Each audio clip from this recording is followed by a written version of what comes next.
Hi යාළුවනේ. ඉතින් ඔයාලා සාදරයෙන් පිළිගන්නවා නිෂු ක්‍රොෂේට් සිංහල channel එකට. අද වීඩියෝ එකකින් මම කියලා දෙන්නේ මෙන්න මේ කාඩිගන් එක කොහොමද ගොතාගන්නේ කියලා. කලින් වීඩියෝ එකකදී මම ඔයාලට කියලා දුන්නා මෙන්න මේ granny square එක කොහොමද ගොතාගන්නේ කියලා. ඔයාලට පුළුවන් මේ වීඩියෝ එක බලලා granny square එක ගොතන විදිය හදාගන්න. ඉතින් මේක හැම ඕනම කෙනෙක්ට ගොතා ගන්න හරිම පහසුයි. ඔයාගේ මෙෂර්මන්ට් වලට තමයි මේක හදාගන්න තියෙන්නේ. අපි බලමු කොහොමද මුලින්ම මේ ස්ක්වයර්ස් දෙකක් එකට ජොයින් කරගන්නේ කියලා. මෙන්න මේ විදිහට අරගෙන මේකේ හොඳ පිටයි කන පිටයි දෙපැත්ත තියෙනවනේ. අපි මෙන්න මෙතන මේ සිංගල් ක්‍රොෂේට් 5ක් ගොතපු තැන තියෙනවනේ කෝන් එකේ. අන්නේ කෝන් එකේ සිංගල් ක්‍රොෂේට් 5ක් ගොතපු තැනදී අපි මැදින් තමයි මේක පටන් ගන්නෙ. එතකොට මෙන්න මේ විදිහට මැදට ස්ටිච් දෙකක් අතහැරලා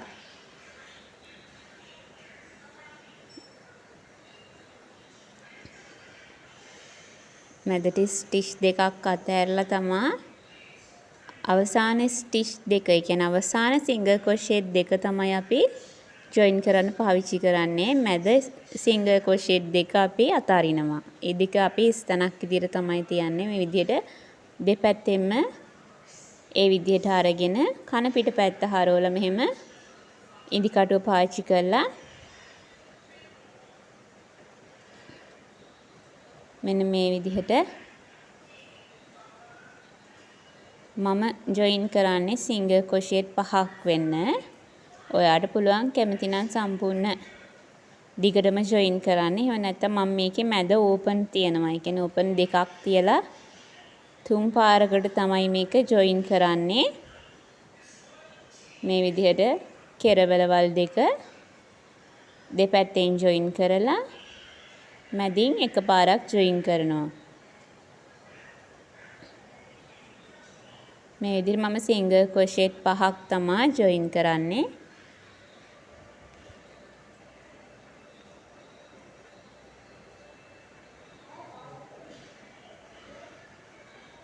ඊළඟට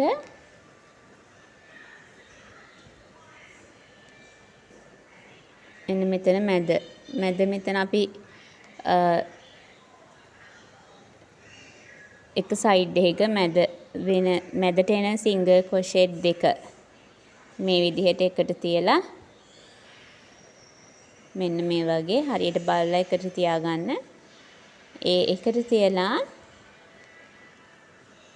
මම ගන්නේ ස්ටිචස් 3ක් වෙන්න. ඒ කියන්නේ දෙපැත්තට දෙක අරගෙන මැද එකයි දෙපැත්තෙන් දෙකයි අරගෙන ස්ටිචස් 3ක් ජොයින් කරගන්නවා මැදින්.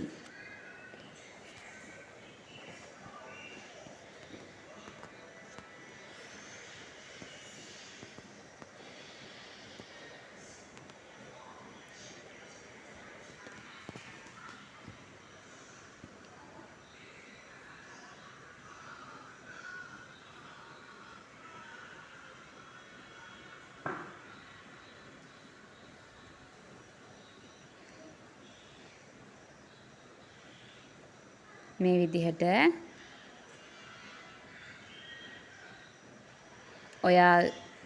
ඔයාගේ කාඩිගන් එකට අවශ්‍ය මෙෂර්මන්ට් අනුව ඕනි කරන granny square ගාන ගොතාගෙන ඒ ටික අපි මේ විදිහට ජොයින් කරගන්න ඕන.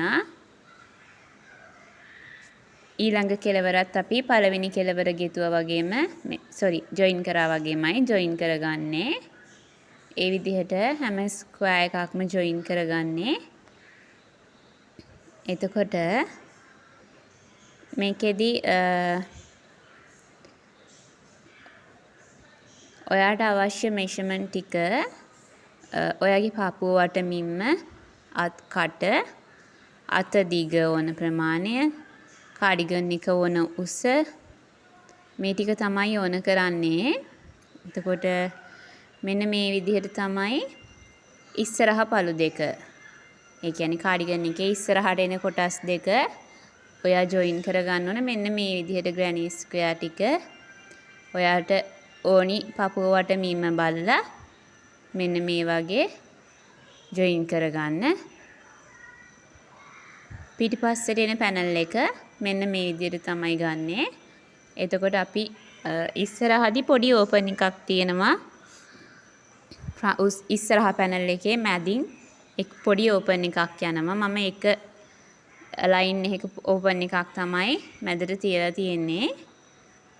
එතකොට මේ අත් දෙකට ඔයාට ඕන දිග බලලා ඕන දිග අනුව ගොතා ගන්න ඕන ස්ක්වයර්ස් ටික. අත් දෙක ගොතනකොට මම සයිසස් මේ ගොතන කටුව සයිසස් 3කින් ගෙතුවේ. ඒ කියන්නේ උඩ ඉඳලා පහළට යනකොට අත පොඩි කුඩා වෙන්න ඕනි හින්දා ඔයාට ඕනි නම් ඒක ලොකු ප්‍රමාණයෙන්ම ගොතා ගන්න පුළුවන්. මම ගෙතුවේ පහළට එනකොට ටික ටික සයිස් එක අඩු වෙන්න හින්දා මෙන්න මේ විදිහට 3.5 කටුවයි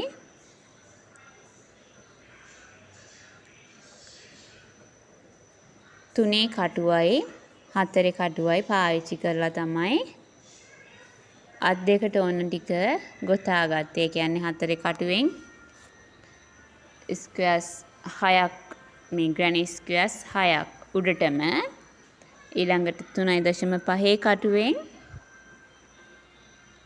ස්ක්වයර්ස් 3යි තුනේ කටුවෙන් ස්ක්වයර්ස් 3යි. ඒ විදිහට ඊළඟට මෙන්න මේ වගේ තමයි සම්පූර්ණ ජොයින් කරාම ඔයාගේ කාඩිගන් එක එන්නේ.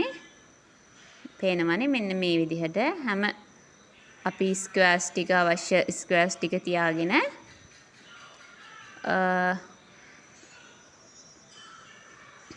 ඔයාට අවශ්‍ය ප්‍රමාණයට ඒ ටික ජොයින් කරගන්නයි තියෙන්නේ. එතකොට ඔයා ජොයින් කරගෙන ඉවරනාට පස්සේ අපි මේකේ අවසාන ලයින් ටික අවසාන රෝ ටික ගොතා ගන්න ඕන. දකුණු පැත්තෙන් තමයි මම පටන් ගන්නෙ. මෙන්න මේ විදිහට කෝණ එකකට ගොතන කටුව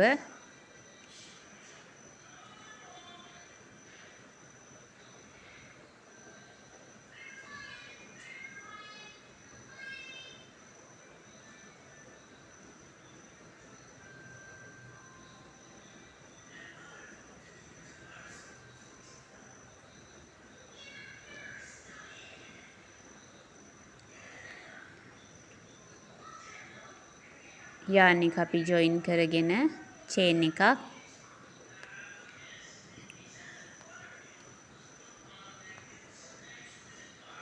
ඊළඟට එතනටම චේන් එක ගොතපු තැනටම සිංගල් ක්‍රොෂේට් එකක්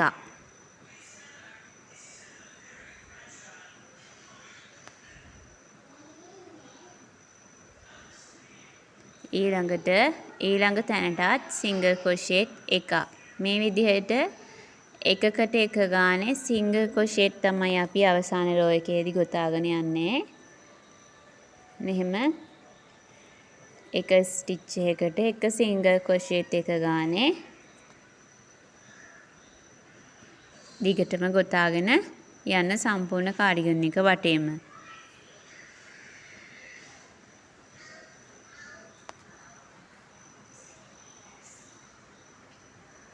මෙන්න මෙතනදී මම කියලා දෙන්නම් කොහොමද මේ කෝණ එක ගොතා ගන්න කියලා.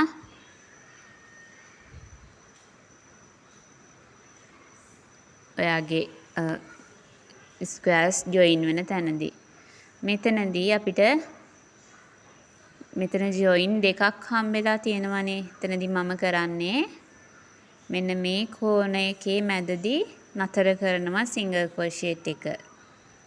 පළවෙනි කෝණ එකේ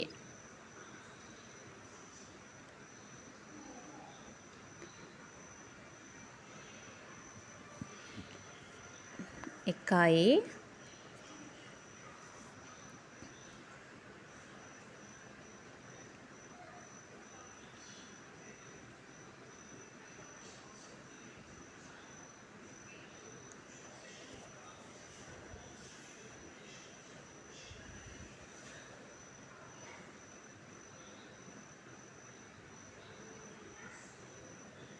මෙතනදී මෙන්න මේ මැදට එන කෝණ එක මැදින් එන කෝණ එක අපි අතහැරලා ඊළඟ කෙරවලේ කෝණ එකට තමයි අපි ඊගාව ස්ටිච් එක ගොතා ගන්නේ.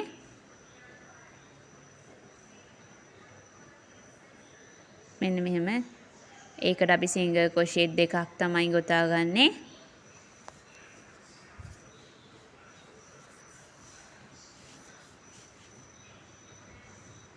මේ විදිහට. එතකොට මෙතන මේ විදිහට ඕපන් එකක් තියෙන්නේ.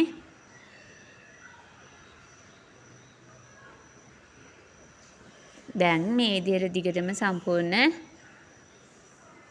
කාඩිගන් එක වටේම ගොතාගෙන යන්න.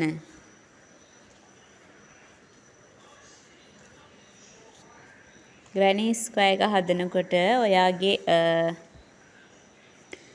පපුව වට මිම්ම එන ප්‍රමාණය තියෙනවනේ. ඒ ප්‍රමාණය දෙකට බෙදලා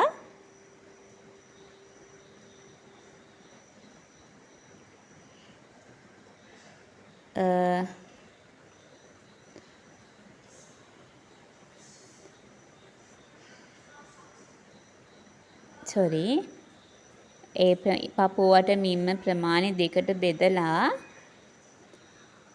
ඒ එන මෙෂර්මන්ට් එක තියෙනවනේ.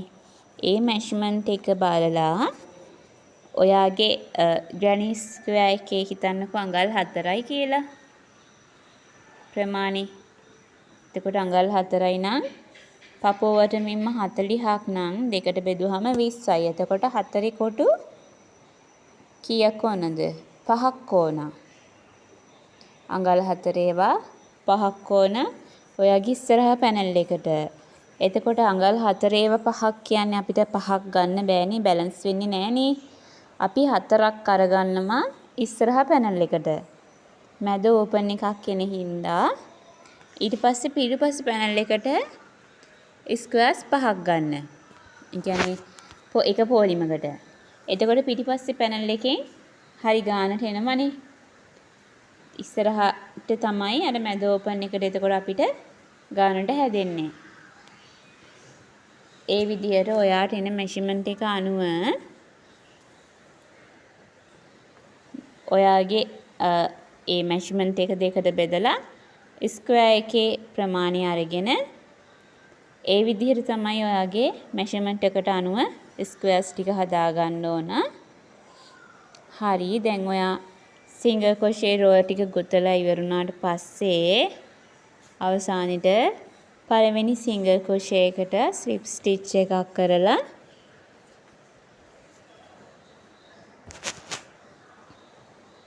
දැන් අපි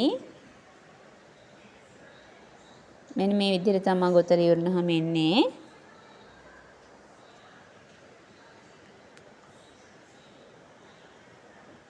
මෙතනට අපි තව රෝ එකක් යනවා.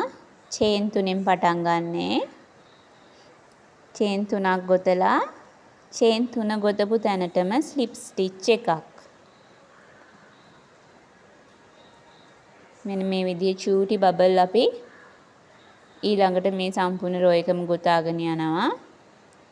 ඊළඟ සිංගල් ක්‍රොෂේට් 3ට ස්ලිප් ස්ටිච් 3ක් කරන්න. 2යි 3යි. දැන් ආපහු චේන් 3ක් ගොතලා චේන් 3 ගොතපු තැනටම ස්ලිප් ස්ටිච් එකක්. ආපහු ඊළඟ සිංගල් ක්‍රොෂේට් 3ට ස්ලිප් ස්ටිච් 3ක්. මේ විදිහට සම්පූර්ණ වටේම කාඩිගන් එක වටේම ගොතාගෙන යන්න. ස්ලිප් ස්ටිච් 3යි චේන් 3යි චේන් 3 ගොතපු තැනටම slip stitch එකයි.